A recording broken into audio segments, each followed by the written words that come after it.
ويخلق ما لا تعلمون ويخلق الله پیدا کوي ما هغه شی لا تعلمون چې تاسې ورباندې علم نه لرئ.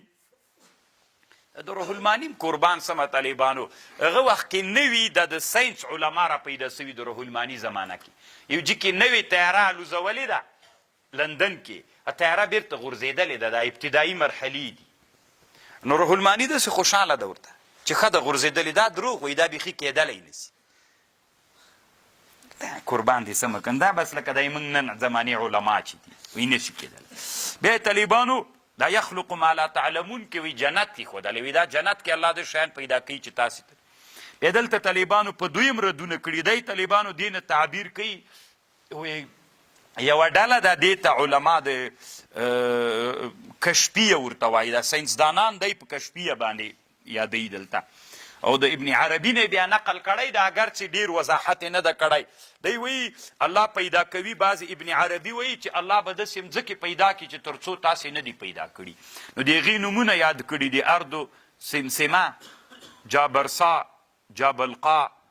دی دام داسې لیونتوب خرافات غوندې بلیږي. نو طالبانو ورونو ابن عربي زه خپل داسې فکر کوم ابن عربي یوه لویه نادره معما په اسلامي امت کې تیره ده.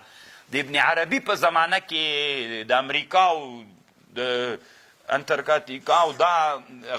هغه وچې له استرالیا له هغه وچې هغه وخت کې لا نوې پیدا سوي انسانانو نوې پیدا کړي وروسته را پیدا سولې. نو ابن عربي وایي یخلق ما لا تعلمون داسې مځکې به زه را پیدا کړم چې تاسې به لا علم نه پرې لرئ.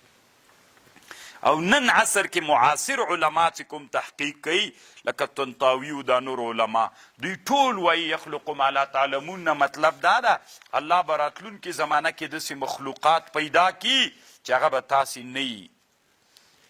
لیدلي به مو نه یي داسې مخلوقات به الله را پیدا کړي. طالبانو ورونو لکه مثلا د یو څو شیان ذکر کړي برق ښیي برق به الله را پیدا کړي څومره ډیره نادره مسله ده د برق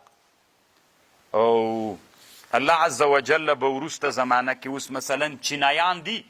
چینایانو هغه را پیدا کړي 3000 کاله مخکې د قطب نما نه ده د ابره د قطب نما چې کېږدي قبله معلوموي دا چینایانو له نن نه 3000 کاله مخکې جوړه کړې ده د دې اختراع چینایانو کړی. یا طالبانو ورونو ویخلق ما لا تعلمون دی طنطاوي وایي هغه زمانه کې د چرګې بچیان به مخکې موږ څومره په سختي باندې کول اوس 2000 ګۍ ماشین ته کېږده 10,000 کېږده د ماشین په واسطه باندې څوک را پیدا کوي دا یخلق ما لا تعلمون. او دی وایي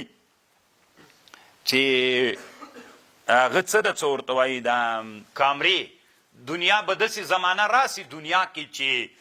هیڅ انسان به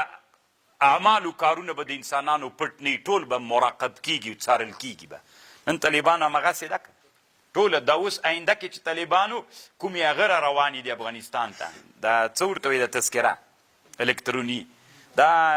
ورکېدی ذاتي نسي دا دی چې په جب کې و چې هر چېرته دا ټوله دنیا نه دی دا کنټرولولی سي ځکه دې کې دا سیستم شته ده لکه سیم کارت چې په ټلیفون کې وي. د دنیا طالبانو کوپري نړۍ داسې غواړي په موږ او تاسې هم وکړل ځکه دې دنیا کې چې ژوند کوې مجبور یې چې الکترونیکي تذکره به لرې. نو ویخلق ما لا تعلمون داسې شیان به الله په دنیا کې را پیدا کړي. بیا ډېر طالبانو نور بحثونه پې باندې کړي دي